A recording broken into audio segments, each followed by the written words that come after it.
Pimpinan KPK ini katanya sudah kasak kusuk mau membuat sprindik tanpa nama tersangka. Saya nggak ngerti motifnya apa.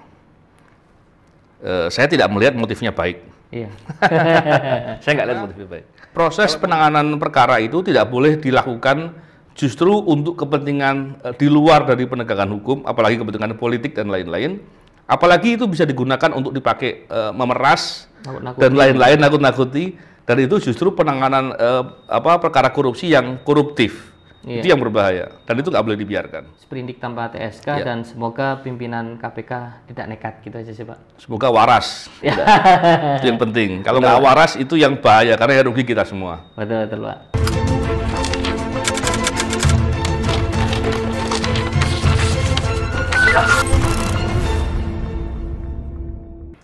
Bismillahirrahmanirrahim. Assalamualaikum warahmatullahi wabarakatuh. Salam integritas, anti korupsi. Selamat sore Pak Novel. Selamat sore. Gimana kabar hari ini Pak? Baik, alhamdulillah. Pak, ini langsung aja kita duduk poin Pak. Kita dapat info nih Pak, kemungkinan A1. Gawat. Ini ada sprindik yang akan dikeluarkan oleh pimpinan KPK itu tanpa TSK Pak. Iya. Pak, gimana itu Pak? Saya pernah dengar itu. Jadi pimpinan KPK ini katanya sudah kasak kusuk mau membuat sprindik tanpa nama tersangka. Saya nggak ngerti motifnya apa. Saya tidak melihat motifnya baik. Saya nggak lihat motifnya baik. Kalau motifnya baik, dia taat hukum. Di KPK itu ada diatur dalam Undang-Undang 30 2002 yang diubah dengan Undang-Undang Nomor 19 2019, di mana KPK itu ada syarat dan ketentuan dalam proses penyidikan yang berbeda dengan penegak hukum lain. Seingat saya di pasal 44 itu penyidikan KPK itu disyaratkan adanya 2 alat bukti. Alat bukti itu melekatnya kepada perbuatan orang. Berbeda dengan peristiwa.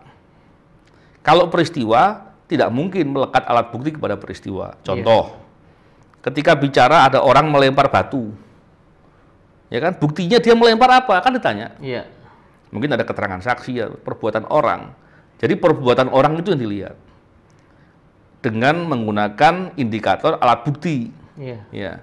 Kalau seandainya di KPK itu ada proses penyidikan, artinya sebelumnya ada penyelidikan dong, penyelidikan kemudian meningkatkan ke penyidikan dan kemudian tanpa menyebut nama tersangka, maka bagaimana pemenuhan alat bukti itu bisa dilakukan? Nggak masuk akal, karena alat bukti nggak mungkin atas peristiwa. Contohnya, tadi saya kasih contoh kejahatan orang dilempar batu, gitu ya. Ada peristiwanya apa? Ada orang terlempar batu. Kalau orang dilempar, ada orang merasa mendapatkan lemparan batu, ada korban, ada peristiwa, maka alat buktinya tidak mungkin melekat kepada orang. Alat buktinya tidak mungkin, melekat kepada peristiwa. Itu jadi salah, gitu. Jadi nggak pas dan nggak mungkin. Karena adanya syarat itu, maka KPK berbeda. Belum lagi di KPK itu ada syarat lagi. Yang boleh menjadi tersangka di KPK itu adalah penyelenggara negara, penegak hukum, dan lain-lain. Kalau tidak menyebut nama tersangka, bagaimana itu bisa terpenuhi? Jadi ada 2 hal tadi. Yang pertama adalah syarat terpenuhinya standar alat bukti untuk naik dari penyelidikan ke penyidikan itu tidak mungkin terpenuhi kalau nama tersangkanya tidak ada. Yang kedua adalah adanya syarat tersangka yang boleh ditetapkan oleh KPK. KPK bukan setiap orang bisa ditersangkakan. Ini yang menjadi berbeda. Pertanyaannya gini Pak, sprindik tanpa TSK ini sebelumnya pernah dilakukan oleh pimpinan KPK nggak? Apa baru-baru ini pimpinan yang sekarang ini Pak? Kalau di KPK belum pernah. Karena ada syarat tadi, maka kemudian KPK selama ini belum pernah. Belum pernah, kenapa belum pernah? Karena nggak bisa. Kenapa nggak bisa? Karena ada pasal yang menentukan adanya syarat alat bukti. Beberapa waktu yang lalu saya pernah diskusi dengan kawan yang kemudian berbicara dengan hal-hal seperti tadi. Kemudian ada pandangan begini. Tapi kan sekarang KPK boleh SP3. Iya, betul. Berarti boleh hal itu menjadi berbeda dong, sama seperti penegak hukum lain. Nah, ini yang salah kaprah. Adanya kewenangan KPK untuk bisa SP3, tetapi di lain sisi aturan mengenai standar alat bukti tidak dihilangkan, tidak dicabut dalam undang-undang, tetap ada. Artinya untuk pembuktian, untuk penetapan, untuk syarat untuk naik ke penyidikan, syarat alat bukti itu tetap harus ada. Dan sekali lagi alat bukti itu mestilah berhubungan dengan perbuatan orang. Iya. Orang berbuat A, contohnya, perbuatannya itu ada alat buktinya apa, nah, itu baru kemudian bisa. Jadi saya melihatnya seperti itu.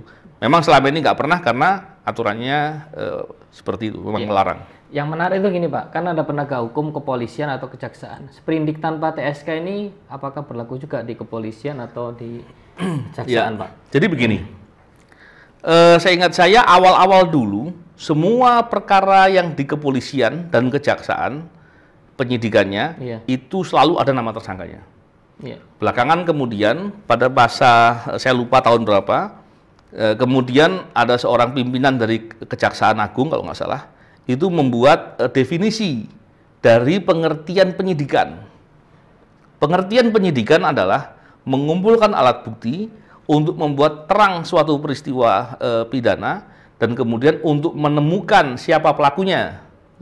Oleh karena itu, maka dipersepsikan dan diubah pola pandangnya bahwa di kepolisian dan di kejaksaan bisa membuat surat perintah penyidikan tanpa menyebut nama tersangka. Kenapa?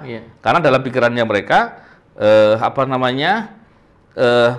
tersangka itu ditemukan pada proses penyidikan. Walaupun nanti pada proses penggeledahan contohnya, ada syarat-syarat yang kemudian akan menjadi kendala. Contohnya, ada tempat yang bisa digeledah kalau ada kaitan dengan tersangka. Contohnya, digeledah suatu tempat itu dalam rangka untuk mengetahui keberadaan tersangka atau tempat yang berhubungan dengan pelaku. Itu digeledah. Ada kaitan dengan itu. Ketika tidak menyebut nama tersangka, itu menjadi hal lain lagi. Yang kedua, ada pihak tertentu yang dalam peraturan perundang-undangan itu dibolehkan untuk tidak memberi keterangan. Contohnya, pihak yang berhubungan dengan tersangka dalam kaitan hubungan darah atau hubungan tiga derajat, itu dia berhak untuk tidak memberikan keterangan, untuk menolak ataupun tidak memberikan keterangan, kecuali perkara korupsi ya, itu perkara umum.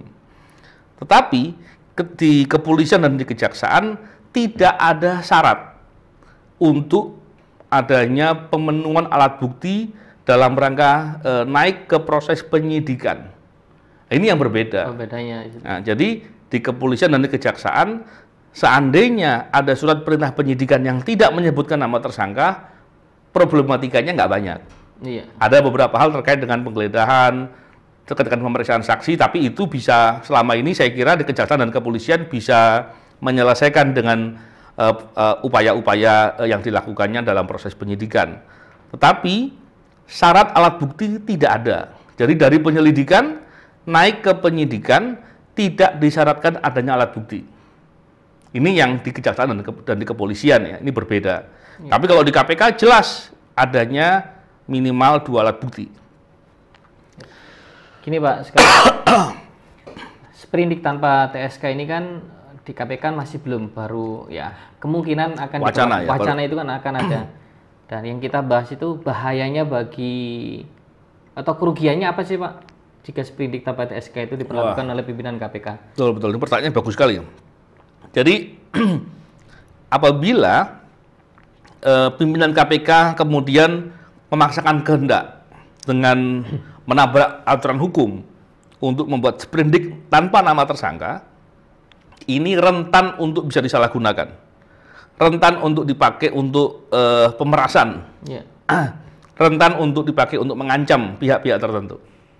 Oleh karena itu, selain dari melanggar hukum, itu justru penanganan kasus korupsi yang koruptif. Saya melihatnya seperti itu. Jadi ketika seandainya benar informasi tadi, kemudian pimpinan KPK memaksakan kehendak dengan cara membuat sprindik tanpa nama tersangka, itu justru rentan penyidikannya atau proses penyidikannya akan koruptif. Makanya itu berbahaya. Walaupun KPK punya kewenangan untuk SP3, tapi apa iya naik penyidikan terus tiba-tiba SP3 dengan semudah itu? Artinya semurah itulah SP3. SP3 sekali lagi sejak awal saya mengatakan bahwa SP3 itu justru dilakukan dalam suatu proses tertutup. Kenapa? Karena pembahasannya dilakukan dalam rapat oleh pimpinan mestinya. Yeah. Tapi kalau proses peradilan selama ini sebelum ada kewenangan SP3, walaupun saya nggak tahu apakah KPK sudah SP3 atau belum, sudah pernah menggunakan kewenangan itu atau belum. Tapi yang jelas, selama ini proses penyidikan itu selalu diuji di persidangan, di ruang terbuka, artinya di sidang terbuka yang semua orang bisa lihat. Akuntabilitasnya jauh lebih baik daripada proses SP3. Seandainya itu dilakukan, pastilah proses itu dilakukan dalam ruang tertutup dan tidak mungkin dalam ruang terbuka. Ya. Mengingat ke depan kan tahun politik, Pak. Kalau asumsi saya sebagai masyarakat umum itu, jangan-jangan nih sprindik tanpa TSK ini untuk nakut-nakutin calon legislatif atau apalah gitu, Pak. Sangat mungkin dilakukan. Sangat mungkin dilakukan dan itu berbahaya. Makanya karena itu jelas melanggar hukum, juga rentan disalahgunakan, maka kita bicarakan. Kita tentunya peduli karena proses penanganan perkara itu tidak boleh dilakukan justru untuk kepentingan di luar dari penegakan hukum, apalagi kepentingan politik dan lain-lain.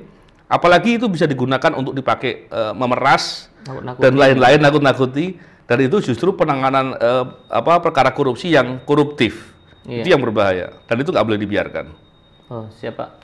Terima kasih untuk pembahasan sprindik tanpa TSK dan semoga pimpinan KPK tidak nekat gitu aja sih, Pak. Semoga waras. Itu yang penting. Kalau nggak waras itu yang bahaya karena rugi kita semua. Betul, Pak. Dan tentunya kita akan pantau terus dan kita bicara di sini karena kita peduli akan KPK. Ya, KPK betul. Bukan milik pimpinan KPK tapi KPK milik masyarakat Indonesia. Betul. Siap, terima kasih, Pak. Salam integritas, anti korupsi.